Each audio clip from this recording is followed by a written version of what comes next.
2, 1, and we are live. What's going on, everybody? Welcome back to Wolf. It's good to see all of you. Happy Monday. I have Miss Randi Hipper with us today to talk about crypto, talk about her life, talk about YouTube, all the things. Randi, welcome to the show. What up, Kate? Thank you so much for having me. I'm so happy to be here with you guys today. Happy Monday to everybody. Let's get after it. Thank you again. Let's do it. Yeah, so I was going to say, so we've been in the content game. You are kind of more on YouTube, but you're crushing on X as well. And doing all sorts of stuff, doing the streams, which I saw, which are fantastic. I tune in as often as I can. And you're one of the forces in the crypto industry that I feel like there's so many people I meet, and every time I think I've found everybody, I find someone new, and I'm like, how have I never heard of this person? They are literally all over, and they've been around for a long time. How long have you been in the crypto space? Because you've got some really interesting stories I want to dive into. We can't get into all the details on some of them, but you've been around for a long time, and so I'd love to get a bit of like some background here for the people who haven't met you yet, but they've been in the industry. So my genesis story, basically my dad told me about Bitcoin when I was 13 in 2016. And I thought he was crazy. I said, there's no way this can be real. I was like 13. I was naive. I was like, I got nothing to do with finance. Who cares? It's just a stock. Mm-hmm. But then I was like, you know what, let me look into this. And then my dad's like, let's do a Bitcoin transaction when I was 16 in 2019. I was like, fine, sure. It took me a while, but I got there and we just took out the QR code, scanned it. I was like, you could just copy and paste an address, scan a QR code, and you could transact with anyone, anywhere in the world instantly. There's no one in between. And then like, I'm thinking about myself and my friends who literally never carry physical cards. They don't carry cash. They want to tap and pay. They want something instant. They want to walk away. No one our age is holding pennies, nickels, and dimes. They'll actually just throw it out in the trash because it's pretty much worthless at this point, especially now that they want to discontinue the pennies. But I just saw that this was going to change the way we transacted forever. In addition, I also had like a few $100 in my bank account in my savings, and I saw that what everyone told me wasn't true, which was that you leave money in the bank, you earn interest, and your money grows like a little flower. But instead it wasn't, and it was depreciating in value. So I just took that few $100 and put it in Bitcoin. By the time it was 2020, April 2020, it was lockdown. And in New York, you know how bad it was over there. And so I was kind of upset, Cade. I was a nerd in high school. I loved school so much. And this was just a time where everything stopped. So I just literally woke up one morning with a dream of Miss Teen Crypto. And so I look at my family, I'm like, Miss Teen Crypto. They're like, what's that? I said, I think that's going to be it.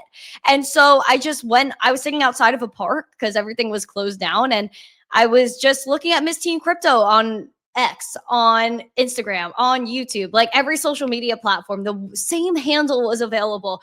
Nobody took it. And I just took it, started tweeting. At first, people thought I wasn't real. There was a whole controversy about me when I first came on the scene. It was hilarious. Really? Oh, yeah. Unless you were there, like if you know type thing. And yeah, it was like a controversy.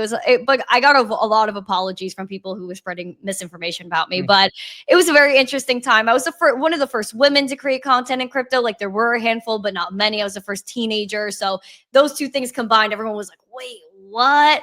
So then I started going to schools. I was minting NFTs and by November 2020, I was hitting the streets of New York, interviewing people, making NFTs. I just really dove headfirst into the space because I had a mission at that point, which was to spread crypto adoption to the masses and educate people, empower people through crypto. Because with Bitcoin, you could have be your own bank, have money that belongs to you. But also with NFTs, you could be your own record label. You could be your own art gallery and kind of cut through these third parties that really a lot of the time take from us instead of give to us. Yeah, 1,000%. Well, I did not know about did they think you were AI or like? No, people thought I wasn't real. They thought, because at first, like my dad was in the crypto community, but he was never like deep into it. Like, he wasn't like, a business owner or anything. He was more so just like a dude on Twitter. And so like people that were friends with him were started to put it together that I was his daughter, but I wanted to keep it separate because I was just like, I just wanted to be like a person on X. Like I wasn't trying to like do anything really at the time. I just wanted to tweet about crypto. And so people were like, oh my gosh, did he put her up to it? And all this stuff. Like, how can you make a 17-year-old create a Twitter account and tweet about Bitcoin? Like it's the most random thing in the world. Of course I wanted to do it. You know what I mean? And so like, once I really understood Bitcoin and crypto, it it was like this light bulb moment. And I feel like everyone in crypto has that moment. And then I was just like, I need to be a part of it. And it took me months, actually. Like, I haven't talked about this part, but it actually took me months to just put my freaking thumbs to the keyboard and create this social media because I was so nervous. But I was also like, I don't know, is it gonna look stupid? I was getting bullied in school. I was like, am I gonna get made fun of even more? But then I just full sent it. I was like, what do I have to lose? And I That guess is the nothing way. at this point. Yeah, no, I love that story. It reminds me a little bit because you were mentioning, like, this would have been COVID. Yeah, I was doing COVID. I Yes, just graduated 2020. college. I missed graduation because they shut down graduation. I was like, okay, well, I Bro. guess that was for nothing or something. Like I had the missed graduation.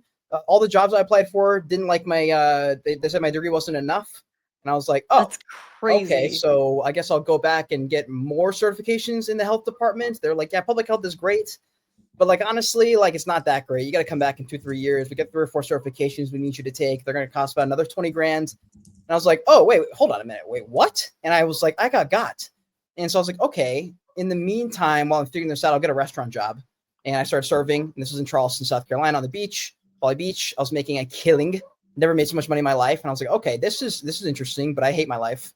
I was doing every bad decision imaginable because I just didn't want to be there. I didn't want to be alive, but it was like money. It was crazy money. I couldn't walk away from it. It was like $400 a day, $500 a day. I was like, this is crazy. But the money was disappearing faster than I was getting it somehow. I don't know where it was going. Yeah. Disappearing. So I'm like, okay, what do people do to store their wealth? How do you get into this game of investing in stocks and the Bitcoin was starting to rip? And I was like, okay, so this is interesting. This is around 2020, 2021.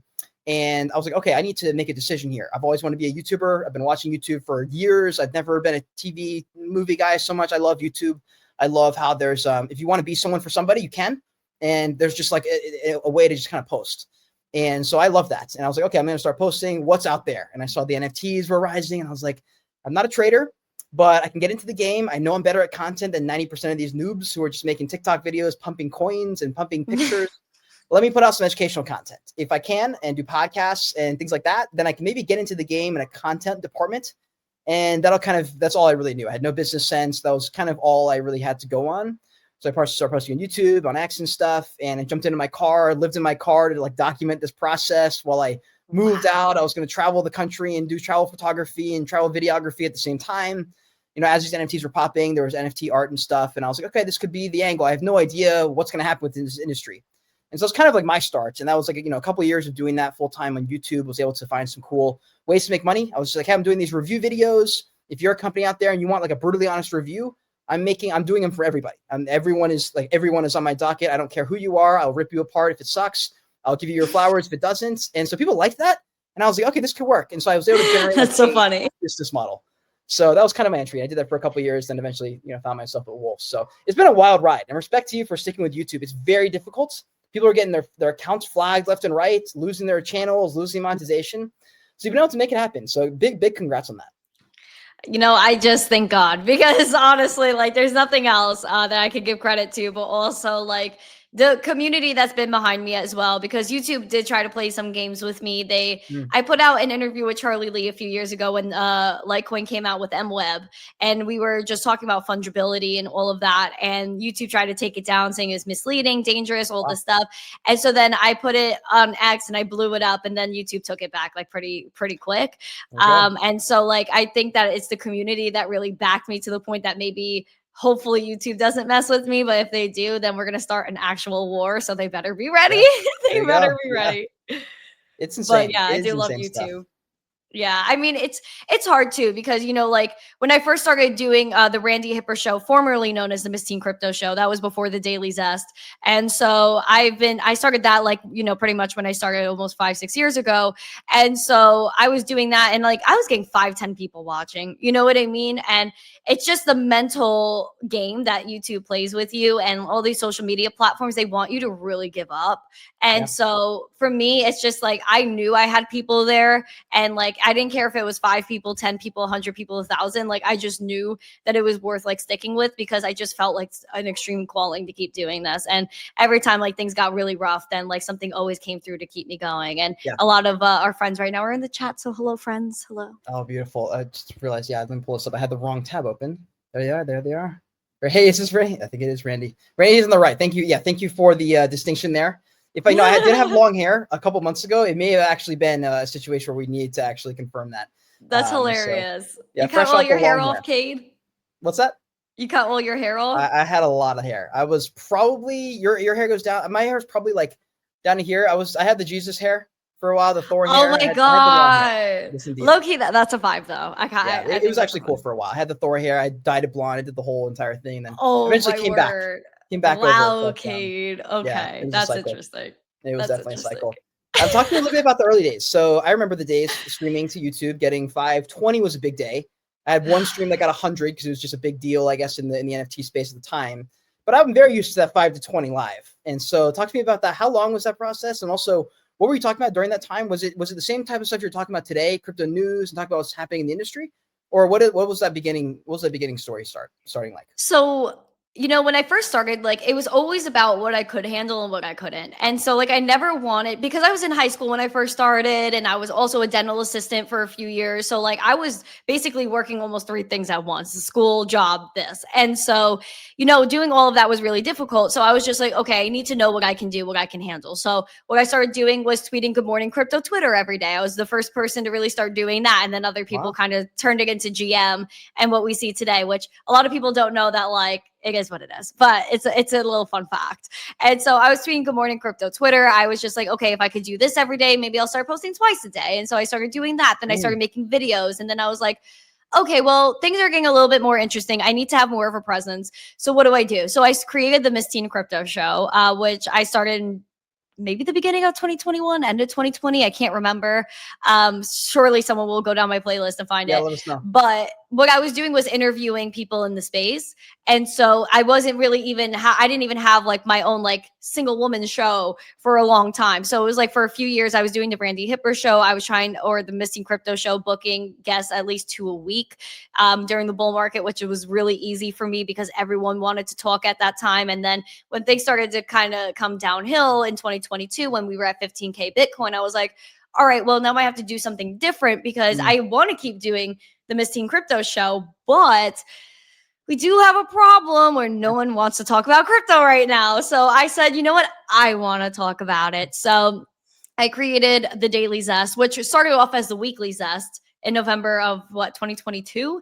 And we just celebrated the 3-year anniversary. So it was October. Yeah, it was October, the beginning of October 2022. I started the Weekly Zest. And then by like 3-4 weeks in, I was like, okay, this needs to be a Monday through Thursday thing because I knew I could handle the weekly. All right, let's do Monday to Thursday. And then I started doing Monday through Friday, not too long after that. So for me, everything is a progression because I know if I do something, I really like to stay consistent with it and I don't like to fall off. So I guess I didn't fall off in the Daily Zest because now I've been doing that for 3 years and 701 episodes. So I'm very happy about that. We celebrated 700 on Friday. I was there for that one. Was, yeah, you were there. It was really good. And the community really came through. I was hella emotional. That happens quite often on my channel because like the community that comes through is just absolutely insane. And I really have no words for it a lot of the time because, I'm just a girl that really came from nothing. I'm still kind of starting from zero in a few different ways at this point. But I just like really have a passion for this space and I have a passion for the people and, just the overall revolution that we're a part of. And I just like will fight until I die to keep doing it.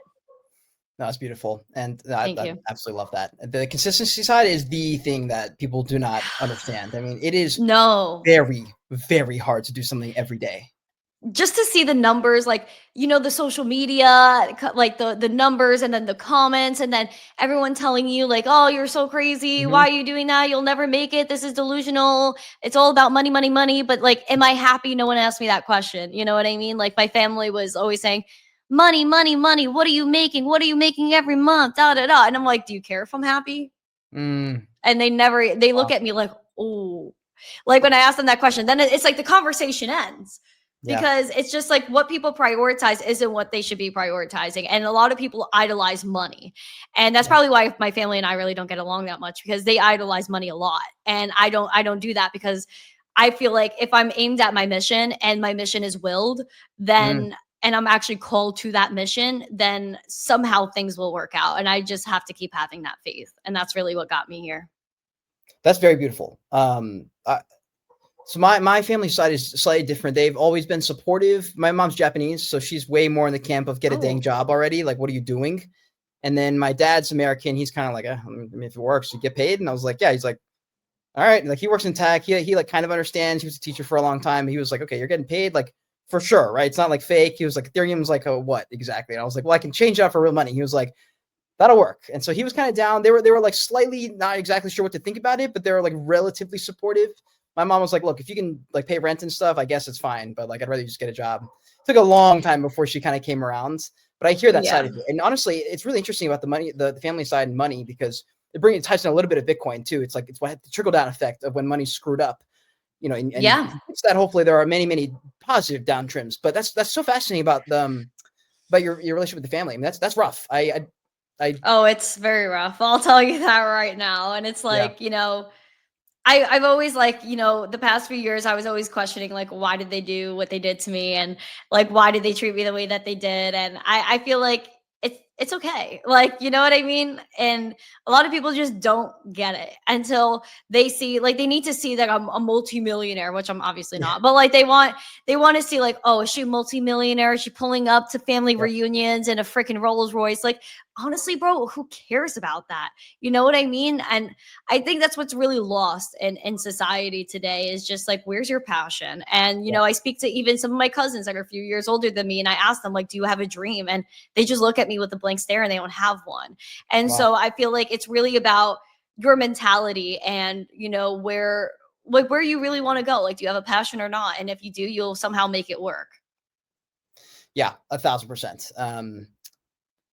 Yeah, I'm with you there. And by the way, I saw a comment here from where was it? I don't want to forget. It's Dylan. He said, "Where did I get the Jesus pendant?" Got the Jesus pendant, I believe, on Etsy from somebody. That I think it's the only place you can find anything original and real if you're trying to get something like that.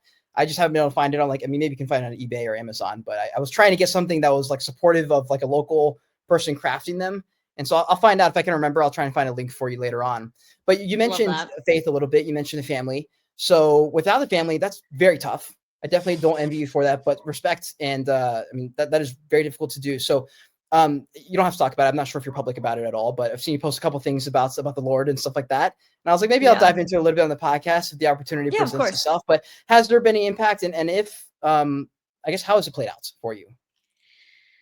I mean, the faith part or what I guess part? specifically with Jesus, because Okay, it's a yeah. very I different mean, religion than most people, I think, realize if they're not like a little bit up to date on what's going on with the religion and some of the yeah. details there. But it's a very, very beautiful religion, I would say, and it helps a lot of people when they're in a bad place. That's definitely how I found it. I was not raised religious at all. I came there Yeah. because I fell flat on my face 1,000 times and realized that there's no other option that's going to be an eternal help. Everything is temporary, at least from the things I had tried, and so it means a lot to me. Yeah. So I mean, yeah. So my relationship with like faith has always been complicated. And, like, well, I don't really like to say religion, it's more faith. Like, I don't believe like Christianity to, like, you could say in essence it is a religion, but it's more of a faith and a way of life for me. And you know, when I was sort of raised Catholic, in one way, shape, or form. Like, I got communion. I think I got baptized as a baby. But then I didn't get confirmation or anything like that, like, custody battles and thing going on in my life. So like I wasn't okay. able to like continue going. And so my paternal side is supposedly Jewish. I mean, I don't really know much of that family. I know some of them, but I never like practiced like Judaism or anything like that. So I was kind of like not really practicing anything for most of my life, to be honest. And then like I've always prayed, like I always believed in God and Jesus, but like I didn't really know what any of it meant. And, it took me a long time to kind of like tune into that. And so when I was going through a really rough time this past year, I was just like, praying and I didn't really know what I was up to. And then my friend invited me. She was like, Randy, like, come to church with me. Just come one Sunday, see if you like it, see what the vibe is. I was like, you know what? Sure. And the one that I go to, so youthful, great youth program. Like, I'm a part of so many things that go on there now. And I just like went to my first service, came out hysterical crying. And Mm, I was just like, wow. Like, that the message at the time too is about it was a Life of David series, so it was about King David. And David went through everything, and he was just beaten down by his family, like everything. And he just like gave it to God and said, you know what, give me the guidance. And so when I, heard a lot of these things, it just like really slapped me in the face because at that point, my bank account was drained. I made some money, had to give it all to the IRS. Um, by the time I made some more money, so I was back at zero again. I didn't have a home. I didn't have anywhere to go. Like I thought I was going to sleep in my car. Like I just thought that things were like going to get a lot worse. And I just had to admit to myself, like, I don't know everything. I can't do this on my own. And I just, gave my life and, just gave my spirit to Jesus essentially and let him guide me. And, having no family and no parent to really like give you direction and say, you know what, like this is how you should handle your taxes. Oh, this is how you should handle like getting an apartment. This is how you should handle your car. Like, all these things, like I just don't have guidance on. Not that the Bible gives me guidance on that, but opening the word and like seeing like, okay, these are problems that people have had for like thousands of years, whether that's relationships, trials, tribulations, stress, anxiety, and what's the righteous way to get through that. And so I don't like classify myself as Catholic. I really just like, define myself as someone that's faithful in Jesus Christ and God, and just knowing that, there's a way forward. And when I started to get into the word and about my calling and all this stuff, like it's stuff that I was already doing for the most part, but now I'm realizing why it's happening and potentially what can go forward from like what can happen from here. And so just getting that guidance and reading a lot of the New Testament, a lot of King David's story. I read through 1st and 2nd Samuel. I'm trying to finish the Bible in the year. Like I'm really going off on this. And so to me, this is about learning about how to be a better person and to heal from all the trauma that I went through, honestly, because it's been a lot. And I've been told by a lot of people I've experienced too much life for being only 22. And for that, I am grateful. But at the same time, it's time to like reevaluate myself and look inward and say, okay, all of this has happened to me, but how can I not feel bad about it? How can I just move forward and really just live a peaceful life? And once you get rid of that anxiety and, then your heart's open to everything else. Does that make sense? Yeah, that makes, I very much hear you there. I 25 years or so before, it was like 2 years, 27 now. So 25 is when I had basically was like, okay, I tried everything. I've tried every drug. I've tried every other religion, every other figure that's supposed to be able to help me just fix this, whatever is wrong with me. Something's wrong with me. Something's off. I just knew something was internal, like nothing was good enough. And I was just like, man, why do none of these things work? That doesn't make any sense. And interestingly, I did kind of like, I went through sort of your process you're in right now. I went through, read the entire Bible back to front. It took way longer than I thought it was going to. It took like literally a year and a half or something. I was like, good Lord, I thought I was going to knock this out in like 6 months. It is not possible. And you have to take your time. You really do. Agreed. And interestingly, I've at the very end of all of that, I've gone through every single possible Q&A, every possible like person of every side of the equation, and I'm probably gonna end up in the Catholic camp, surprisingly. And everyone gets all confused when I say that because they're like, "Well, what about all the?" And I'm like, "Well, I have no idea what to tell you." I'm like, "Here's all the reasons," but I'm kind of with you there because on all sorts of the front there, like it really does start, and it really is focused on the religion, or it really is focused on that relationship with Jesus. And it's so specific right there. It's like very, very specific there. And I just feel like with all the arguing back and forth, like whether it's in the Bitcoin community or in the Jesus community, there's like way too much of the chaos on the details where I'm like, listen, whether or not you were right or wrong, I'm like, you really can't go wrong if you just kind of dive into the big J right there and just go a bit deeper in that. You know what I mean? Like, if you just stay true to the Bible and the teachings in the Bible, like that's really what matters. And I feel like people really try to like, like with the whole thing that happened with Charlie Lee, where like it's like a 30-second clip that everyone took out of context, like that had nothing to do with what he was actually saying. I feel like people do the same with the Bible, where like they take one verse and they're like, this is what it means. But then if you read the line before and the line after, it's not what it means. Exactly. And so like I think that's been my biggest beef with some churches. But at the end of the day, like I really feel like I'm in more the non-denom type vibe, and there's a lot of non-denoms where I'm at. And so I feel like that, like as long as you're true to the Bible, you're teaching me like the ways, and even diving into small groups I think is a great thing. Like there's always a church that will offer a group for your age, or like for entrepreneurs or women or men, whatever it may be, and just like break down the sermon from the day before, go over like, life challenges. And honestly, like hearing from so many other people in these groups, it's just like really inspiring me to keep going and know that there's a lot of people that are like taking this and fueling their fire and mending relationships, whatever that may be. But just hearing from other people is great too. So I think just hearing other testimonies is worth it, honestly, and how agreed. people have really found solace within it. Yeah, 1,000%. And you're right there. I mean, I think for many people at different periods of life, they find something, they find a conclusion, it works for a little bit, and then it helps them get to the next spot. I mean, I'll say this. I mean, I have no idea what the answer is. I think I know what the answer None of us is. do. You know what I mean? But I'm like, look, like a year ago, I thought the answer was over here, and I ran that way. It helped me. It got me to here. I'm kind of down with that. I mean, I feel like that's just really all we're doing here is say he's trying to teach us something.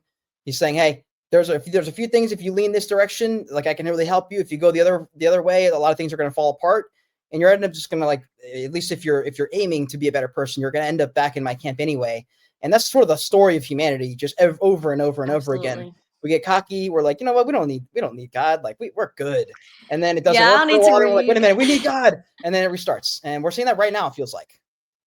Oh, absolutely. Like this generation needs Jesus. Like it is it is just like outrageous. And like I've seen so many young people I can't. Y'all are crazy. But yeah, like I think just like seeing the amount of youth that's taking part in this movement, like it's not just me. Like I'm not in church with a bunch of old people. In fact, it's a lot of people my age more than there is like an older crowd.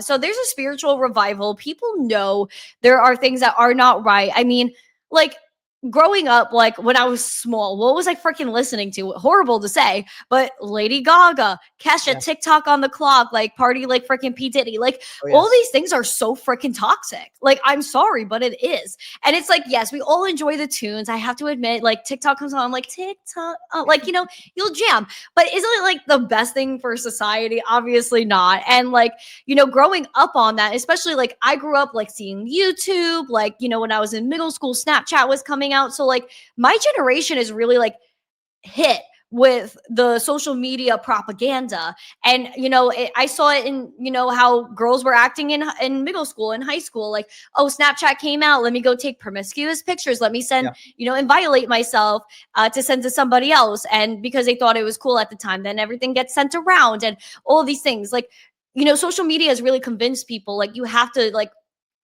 put yourself out there in a way just to get success or just to get likes.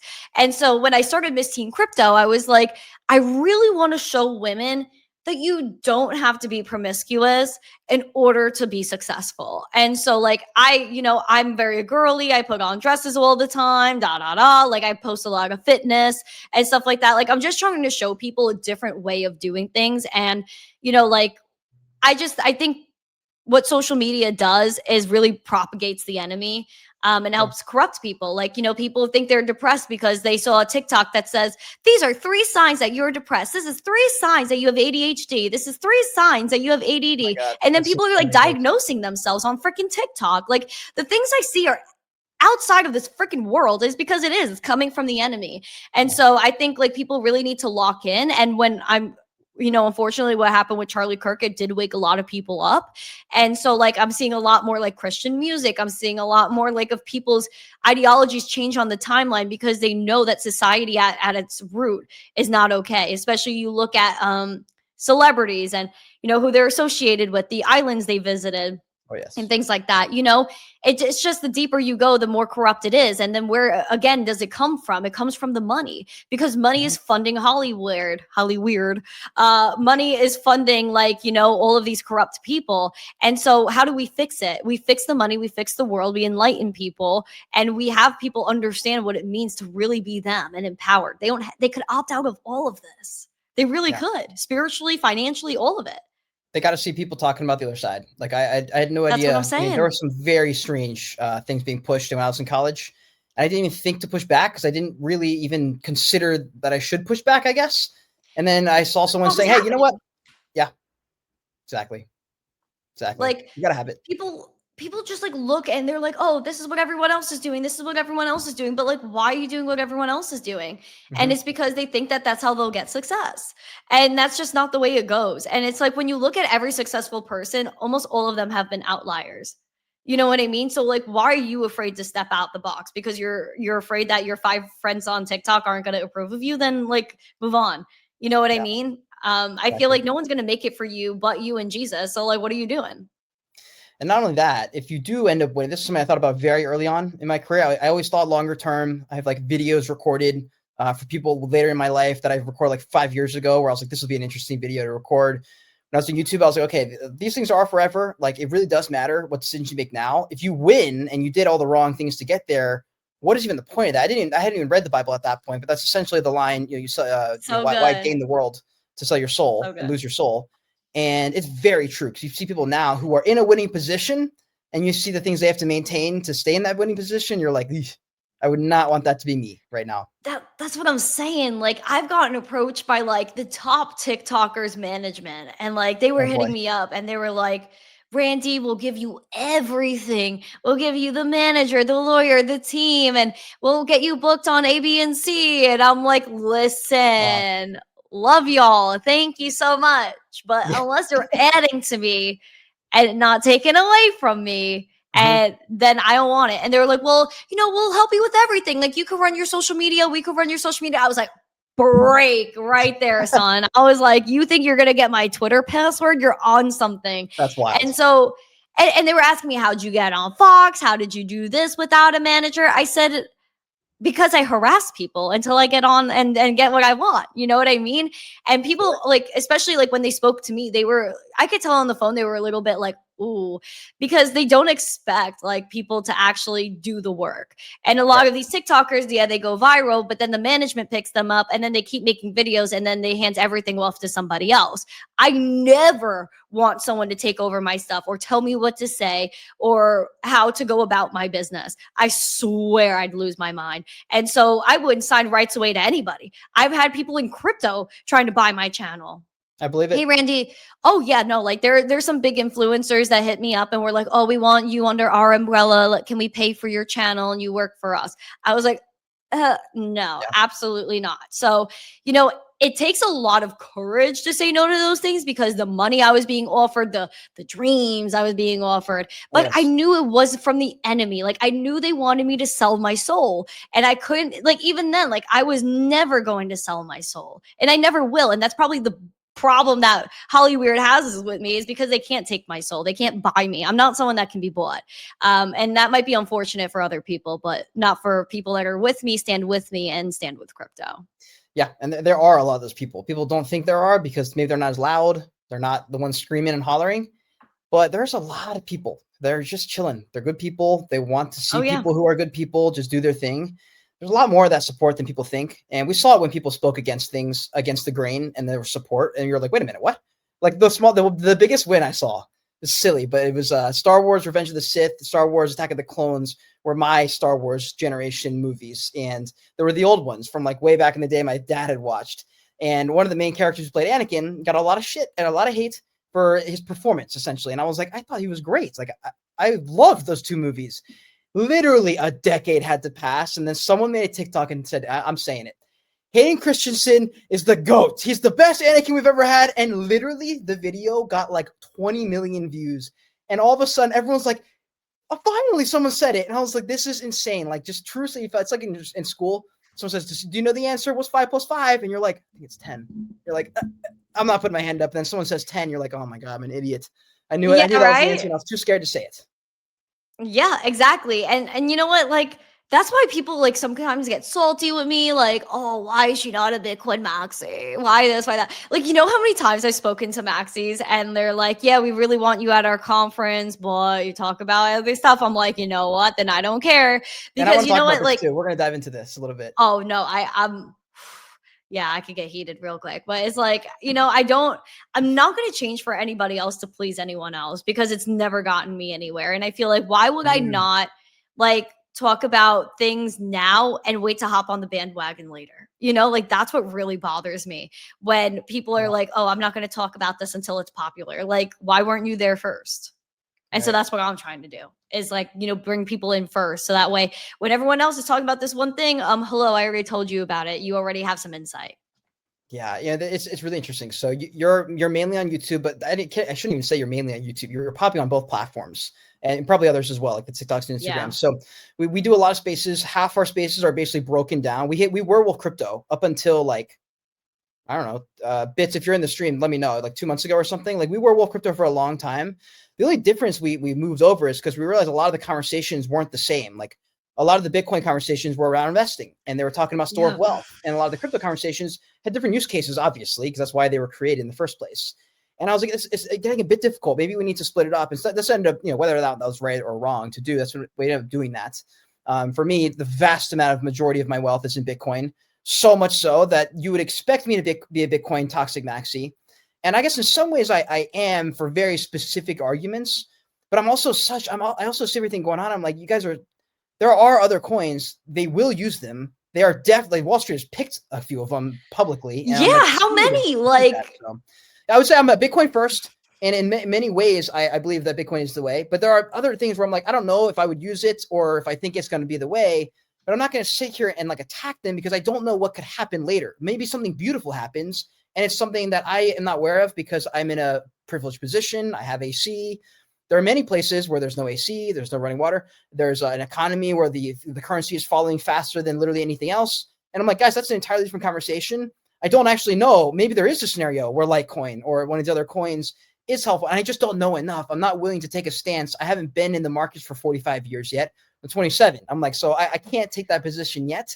So that's kind of where I land. And I'm cool with the 4-year cycle playing out. I'm cool with lengthening cycles playing out. I'm like, listen, I'm focused on cash flow. If I have a job today and a job tomorrow and a job the next day, I can just keep buying Bitcoin. So I'm not worried if it goes down, if it goes up. I just need to have more. And I don't know why that's not like, I don't know why I get mad. I get people so angry when I voice that opinion. But for the vast majority of people, when I explain it all the way through, they're kind of just like, that's not so bad. That's not actually that bad of a take. And I'm like, so why is it so hard for me to communicate this? So I don't know. I've said a lot. We'll pass it back over to you to get some of your thoughts on that, because you had a couple times where you went off on the maxis, but then the majority of your time, you're very like chill. You're like, hey, listen, I am very chill. So yeah, I'd love to. Sometimes I get very angry, Kate, and I can't help it. Like, it's only been, like, listen, like, it's because they took Charlie Lee out of context. I really flipped out because I was just like, God forbid that was Michael Saylor. God forbid that was Donald Trump. God forbid that was like some maxi king that was like, oh my gosh, like that said, I will buy Bitcoin. I'd hold gold. And like, it wasn't anything of what he actually said, but it was like that one clip that was taken out of context. There were big corrections everywhere. Correct this. You should be deleting your tweets. You're freaking that is true. That is true. And then this happened to Litecoin and Charlie Lee, and everyone's like, all the maxis were like, we're going to slam Twitter with this. We're not going to correct it.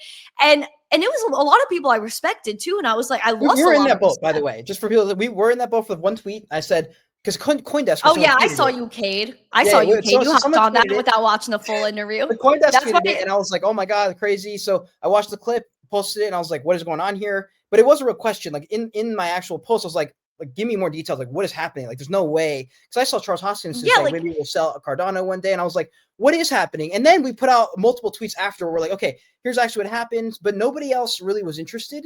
And I was like, okay, that is interesting. Something I'm willing to say I made a mistake. I'm also willing to make up for it, make other posts. We're not seeing any other platforms do it because it doesn't help them. I mean, if they're only Bitcoin content, there's nothing to like really talk about there. It's just not fair. They literally lied. And it's like, that's wrong. And so like, what the thing that bothers me is like, okay, the maxis are like, come into Bitcoin and crypto, come into the world of Bitcoin, and it's freedom and you get to choose and there's truth. Meanwhile, they're the ones that are not spreading truth and they're not allowing you to have freedom because you come into the space and they're like, oh, you hold Litecoin, you're a shitcoiner. Well, what's the point of crypto then? What's the point of Bitcoin? For me, it was a choice to opt out of a corrupt system, opt into one that promotes freedom, but also like, did technology just start a million years ago and stop at Bitcoin? No, like that's actually stupid. And so like just that premise alone, like is very immature. And number two, like I will say right now, Bitcoin is my number one. I say that all the time. It's like people have three different views of me in the space. One, I'm a Bitcoin maxi. Two, I'm Web3 only. And I don't even know what number three is. I think it's like, oh, she's I don't even know. People have a lot of opinions about me, but I'm not a Bitcoin maxi. I'm also not a shitcoiner and I'm not a degen. I'm literally the middle. Like Bitcoin is my number one. It's my biggest hold. But am I going to say that Bitcoin is everything? No, because it's not.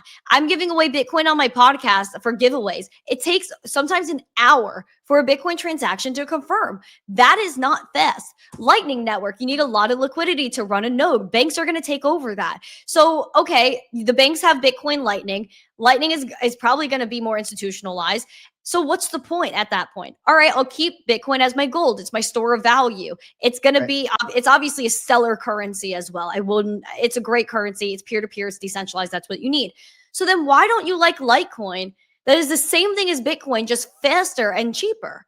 So like if I'm moving $5 at the coffee shop, I'm going to pay a penny or less in fees with Litecoin. And it's pretty much instant at that point. I would rather that. Even faster than Litecoin is Digibyte. You go farther down the line. So it's like when I look at money and what this space is, which is, oh my gosh, cryptocurrency, let's talk about what currency is going to look like. That's what we're here for, are we not? So then we're also looking at NFTs. You think, Costco is going to put their freaking coupons and their memberships on Bitcoin? The answer is absolutely not. Because then many maxis would not be cool with that. By the way, they do not want that kind of stuff on the Bitcoin network. There's a whole conversation around that right now. Yeah, because then, you're clogging the network. So then where else are we going, you maxi people? Tell me where. And that is going to have to be Ethereum or layer 2s or all these other blockchains that people are creating. I see this all the time. There could be a blockchain that comes out tomorrow that blows everything away, but we're so early. That's what I'm saying. Like technology didn't just start and stop at Bitcoin. Like we need more. We need to know where we're tokenizing our assets. We need to know where we're going to be putting our high school diplomas, our college diplomas. There's so many people that fake all these credentials. Well, you can't fake them if they're encrypted or if they're inscribed on the blockchain, on an immutable ledger. So that's why we need decentralized proof of work blockchains. I could even say I'm a proof of work maxi because I really believe that is true decentralization. Ooh, that's a good term actually. Bitcoin proof of work maxi. I am a proof of work maxi. I'll say that 100% full heart. I am a proof of work maxi. But do I see the point of proof of stake for certain technologies, for certain purposes, like even medical records and things that need to be a little bit quicker, maybe a little bit cheaper? Maybe proof of stake is where that comes in. But at the same time, like to say that everything is going to be tokenized on Bitcoin is kind of ludicrous. Like we're going to have like TV shows and subscriptions. I think the main reason I think that the maxis aren't able to have the discussion, partially is because we're at all-time highs. I think maybe they're willing, maybe when we're in the middle of a cycle, we're at all-time highs in terms of everyone's talking about the 4-year cycle. So everyone's claws out, ready to attack anyone, fighting the narrative. And so for me, I'm like, okay, so that makes sense. By the way, I don't think anyone have a problem with the mention where you were like, hey, I'm at the gas station. I would rather play in crypto than the fiat. You're probably not against that, right? Most people would say no if you're in the industry at all. I'm like, okay. So I think the maxi zoom in on this part, and I'm curious in your thoughts on this. Does it make sense to hold, stack anything else if because it is also a currency which can go up and down? If you're holding Bitcoin, it's because it's the store of wealth. If you'd rather use Litecoin, Solana, whatever at these gas stations, once they have these available, maybe that makes sense. Does it make sense to hold a certain amount? Because I think it's because they're tied to these other tokens. So they get worried that you would take money that you would normally put into Bitcoin into these other things, and then you would try and catch like the trading play, which we've seen on crypto Twitter. And who knows like how much of a percent that is of people who use cryptocurrency. I have no idea if that's the majority or if that's a small amount. I don't know how big crypto Twitter really is. So that's a little bit of my question, because I'm like, okay, I have like $1,000 in my checking account. If anyone robs me, they're going to have a rude awakening because they just made a moment. My mom has a panic attack every week because she's like, hey, why is your bank account under balance again? And I'm like, oh crap, my bad. There's no money in there. And I have no problem having so in my head, I'm like, okay, so if we're using Solana or Litecoin, I have no problem having $1,000 in Litecoin because I need to use that for my daily stuff. I have a credit card for my daily stuff, whatever. But it's not like my retirement is sitting in there. So like, I guess tell me what you think about that proposition, I guess. Like, tell me what you think about that. Bitcoin, I think is like, I think Bitcoin's going to be my retirement fund. Like, all honesty, like 100%, like Bitcoin is my number one. It's my largest hold. I have recurring buys on Bitcoin. And so when I look at my alt, I'm like, okay, what is the utility? Where do I see this playing a role in the future? Like, would I actually use this? What's the use case? And that's how I've gone about it since day one. I've been preaching this for like 6 years now. And so when I look at Litecoin, I see Litecoin like a digital silver to Bitcoin's gold in terms of like a store of value. being that there's 84 million Litecoin, there won't ever be more than that. So that's a store of value. True. But also, like, I want to give liquidity to the ecosystem, and I also want money that's fast and cheap. And so that is probably the only token or coin other than Bitcoin that I would consider a store of value for the future. Like, I believe like Bitcoin and Litecoin are severely undervalued assets, both of them at this point. Wow. And then if I'm holding anything else, it's for like more so the utility, or like what can I use it for? Like ETH, I hold it because I do believe it to appreciate, but I also like was really big into NFTs. I loved playing Web3 games. So I'm like, okay, let me hold some ETH so I could use it for what it's for, which is minting NFTs or doing whatever I want on a DEX. Because again, a lot of the time you're going to pay fees in ETH anyway. Sure. And so that's why I'm holding ETH. And then if I'm buying like other tokens, it's probably because I'm playing a game with it and I want to use it. If I'm buying an NFT, it's because I'm supporting an artist or because it is a character or something in game that I can use. So I'm not like out here willy-nilly degenning, you know? Yeah. Which crypto games did you get into? Oh boy, we're going back a few years now. By the way, no sponsors, or maybe there are sponsors, but like I'm curious. I haven't played some in a while, but I was really like about Shrapnel. I don't know if Shrapnel's still around. I loved Shrapnel. Like I was screaming and raging at that game. I'm a very competitive gamer, Cade. Like that's why I can't live stream my gaming, because like I get a little bit feisty on there. That's like I might throw out a cuss word and say sorry to Jesus after I do it. Randi has claws, they come out when needed. No, he's really right, because like if I'm playing a video game, you don't want to play video games with me. It's just not a good time.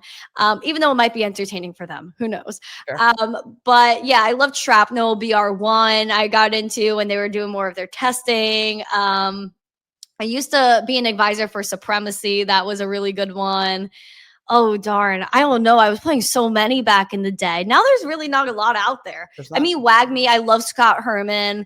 I don't know if you know Scott Herman from WAGME. I used to watch him when I was trying to get a six-pack back in the day. Yeah, listen, the only reason I'm in the gym and fit is because of Scott Herman. He gave me everything. Really? Yeah, no. I consulted with Scott like November of 2023. I said, sir, I need to go to the gym. I need help. And I was working with him on WAGME at the time. So he like donated some of his time to me. And he gave me a whole workout routine. I hit him up for some adjustments ever since, but mostly it's the same. And like, I'm feeling really good. So thank you to Scott. Scott's the reason why I'm in the gym. We love Scott Herman. Love this man. OG. Yeah. Oh yeah. I brag about him too. I'm like, everyone's like, how do you know like what your workout routine is? I said, because I got it from this icon. And I'm like, oh, talking about Scott. And I have some friends that are like popular fitness influencers as well. And I was like, y'all gotta meet Scott. Like I really try to put him on. I love him. Shout out to Scott. Yeah, shout out Scott. My guy right now in the fitness industry, the one who changed my life the most. There's a bunch that were on the way. But the one I saw the highest return on investment for the lowest amount of time was Greg O'Gallagher by far. Kino Body is his brand. He's a crazy businessman marketer. So I learned a lot from just watching him move. Yeah. That dude is the key. If you're a man and you're trying to fix your life, you don't have big shoulders, you don't have a big chest, and that's what you're trying to get. He just zoomed in. He's like, listen, if you're trying to be this type of figure and this is kind of what you're looking for, I have developed a program. And I remember I was like, you know what, screw it. I'm going to follow it. It was a minimalistic program. He's like, you pick like 5 or 6 specific exercises.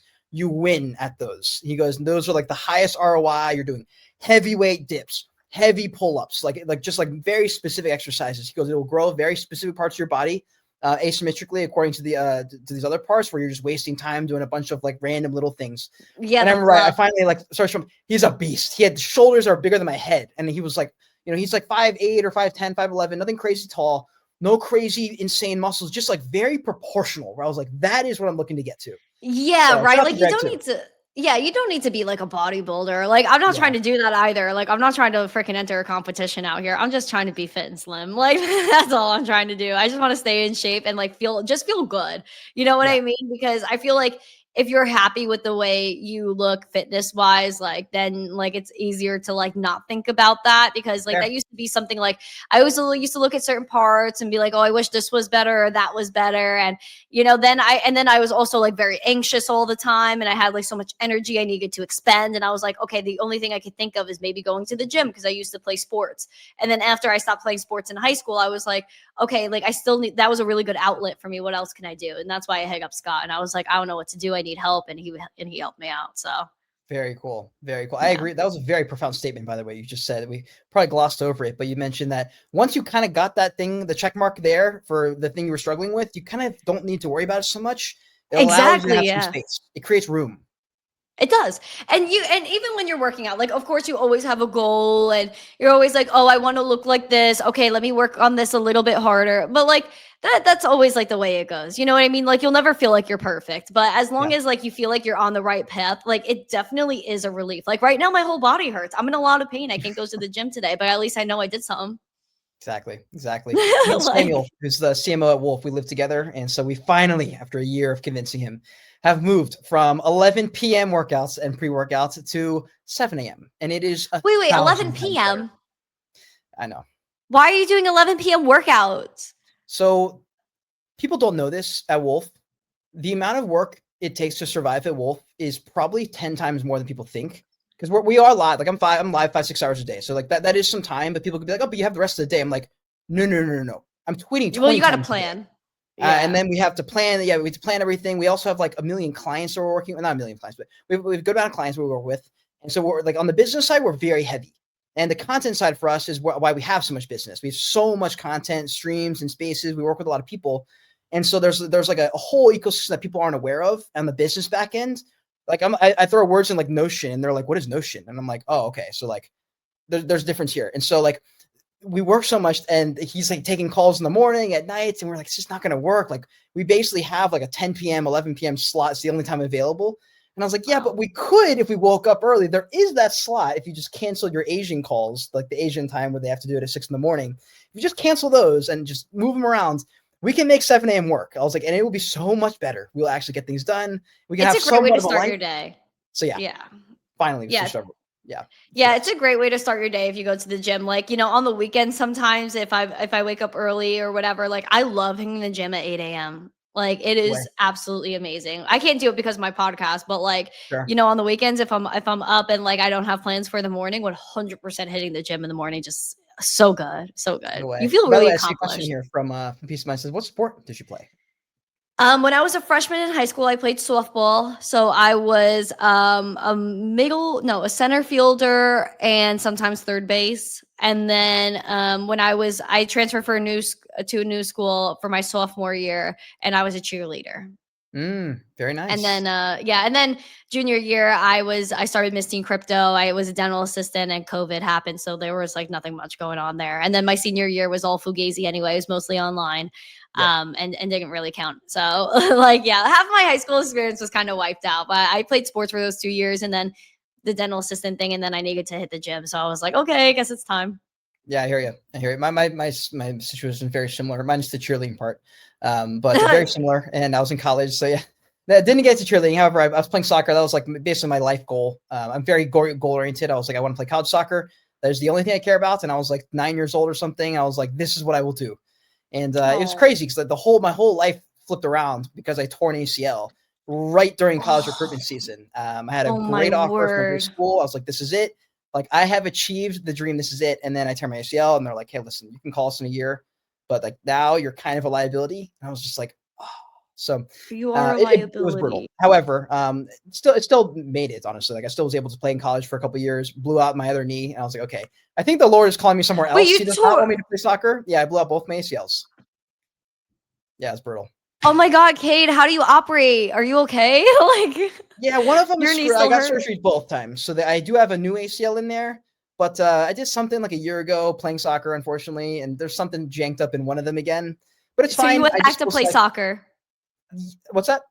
So you went back to the scene of the I crime. I, I went back to the scene of the crime a couple times, and I'm telling you, something celestial, like the Lord is telling me, don't play soccer because I don't know You're why. making me anxious.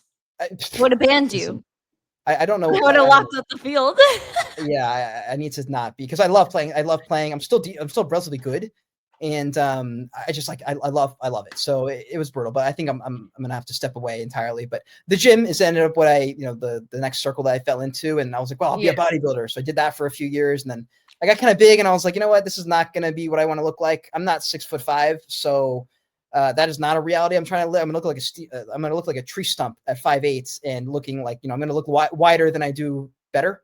So I was like, okay, let me just get in like athletic shape, and that's what I'll aim for. And then I need a new thing, and that's where it ended up becoming YouTube.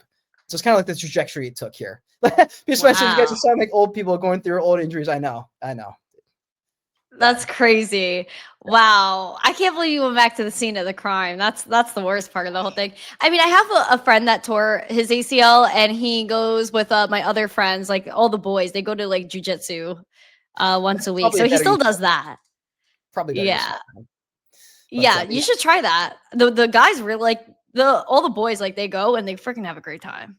I've heard, and I probably will at some points. We're yeah, it'll happen. Everyone at some point finds yourself in one of these gyms. I feel like if you're anything like us, just watch how seductive. That's probably true. It Probably is true. true. I'm not gonna lie. People know. People know that would be true. Like, what are you doing at soccer field? That is so funny. That is so funny. I would be like, I see your location, bud. Why are you there? Like, I'm here to watch a game. I promise I'm not jumping onto the field. Like my only Achilles heel is going to be the email I get once a year for the alumni game. That is one. That's every time I get the email.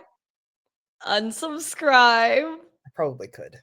You gotta unsubscribe, Yeah, Cade. these are excuses I'm creating, I think, Yeah. but it is true, and it was good. I think that is probably the way for a lot of people. Some people aren't goal oriented. That's just maybe that's not the way they are. I don't know. It's just always been like my default settings has been like that, and so I guess I'm glad that I chose X as the new thing, as YouTube, like kind of getting out of the matrix was all encompassing is all I could really think of for a couple of years, and that was sort of the mindset I had. So that's kind of where I came out of. But for you now, I'd love to hear a little bit like where you're at now. You're doing really well.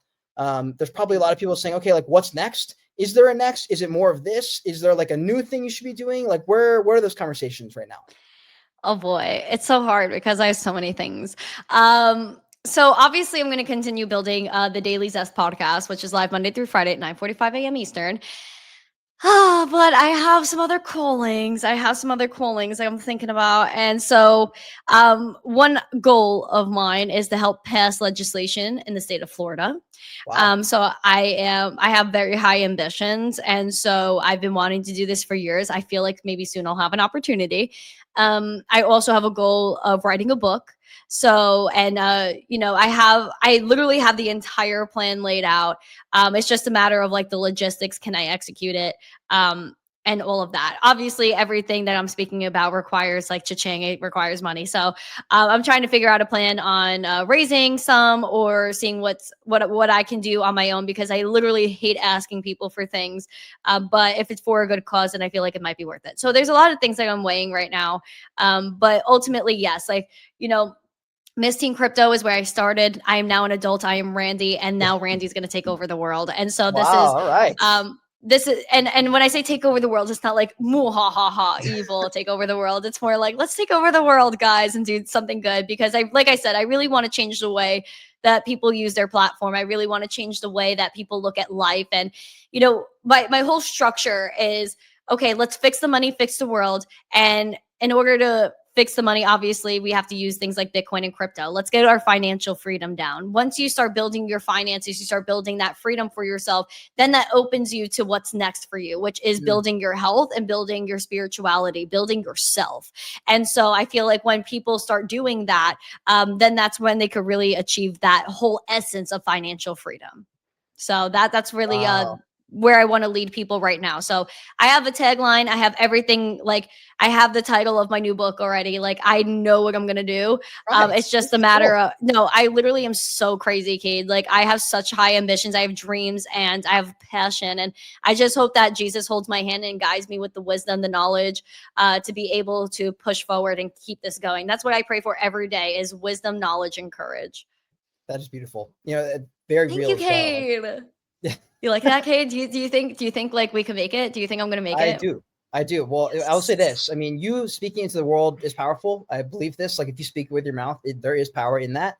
Like, now it's out there. I believe you. So, like Sam says all the time, he's like, if you get one person to believe you, it stacks because then they say something, then you believe it. So, that is a great way. And also, I want to zoom in on what you said at the end. You said,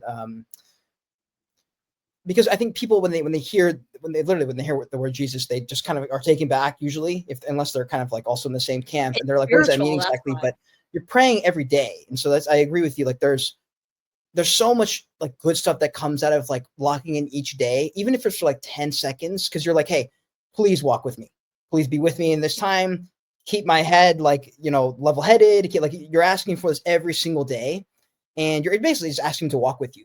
And that is so Please, yeah. powerful because you're like, you really aren't alone. Like you really, really aren't alone. You walk into a room and you're like, I'm going to these investors, or I'm going to Bitcoin conference, or ETH Denver, whatever the conference is. And you're like, Jesus, you can walk in with me and give me a little bit of your confidence, just a tiny bit of that confidence. And I can walk in this room not alone.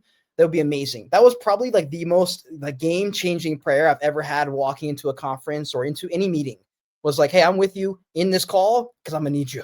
And I'm going to need that extra confidence. Yeah, I And need you, son. yeah. Come over, fam. I got the doors Exactly. unlocked. Don't worry, you could pop right in. No, Exactly. yeah, it's so valid, and people that know, and people might think we're crazy that we're chatting about this, but I think like once people like really get that light bulb moment, or maybe we're planting a seed for someone today. But bottom line, like for me, it's just about helping people, and I really just want to do good. And I feel like everything I've read in scripture so far has been pointing me, saying like, you know what you're doing is good, and just keep going. And so like as long as I keep getting that message, like every time I open my Bible, I say, God, please speak to me through the scripture today. And every single time he really does. So I just really want to get sound advice. I want good people around me. I really want good energy around me, and I just really want to reach a success that's not for me but for everybody else. I'm just the That's so person well that's put. like, trying to be the vehicle to bring it. So Exactly. I absolutely love that.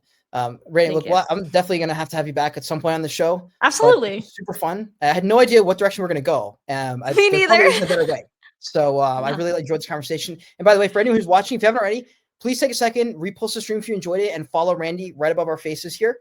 And that way you don't miss anything. She's super active on YouTube as well. And so you can find all that. I assume it's all in your bio, all those links and all that good stuff, Yeah, right? everything is there. I'm at Miss Teen Crypto on every single platform for TikTok, Instagram, YouTube, X, Threads, Lemon8. You're on Lemonade? Of course I'm on Lemon8. Wow, my friend sent me that. She was like, you got to sign up for this. This is like a long time ago. I was like, okay, I'll sign up. I don't know if I've done too much on it, but I had never heard anyone else other than her mention that platform exists. Or maybe I don't even know. I don't want to flame Lemonade. Lemonade's probably killing it. I just don't know. I don't know either. I'm just there. I'm also on Rumble. There I'm you go. also on Twitch. I'm on Kick. Nice. Uh, Nice. Abstract. I stream on. Do I'm you? everywhere. Okay, wait, how is Just that? look me up. How is There's that? nothing going on there, honestly. I wish they don't really. Maybe they don't promote my streams. I don't know. I But see. I've been streaming there. Basically, nothing happens. But I'm there for that community. You know what I mean? Like whatever I could hook myself up to, I'm there. Sure. So yeah, definitely tune in 9:45 a.m. Eastern, Monday through Friday for the Daily Zest. I do have DigiByte founder and creator Jared Tate coming on the podcast Thursday at 2 p.m. Eastern. So the Randy Hipper show is also booked for the next 2 weeks. Thursdays at 2 p.m. Eastern is when I plan on doing these shows, depending on the guests and their schedule. And that's pretty much all I got for you. But thank you so much, Kate. I appreciate you so much. I appreciate all the wolf boys, or men. I should call y'all the wolf men. Roar. And we'll be back and we'll get after it together. Thank you so much. I appreciate you. Absolutely. And everyone back at home, thank you all so much for coming. We can't do these streams without you. And we'll see you all in the next one. Have an amazing rest of your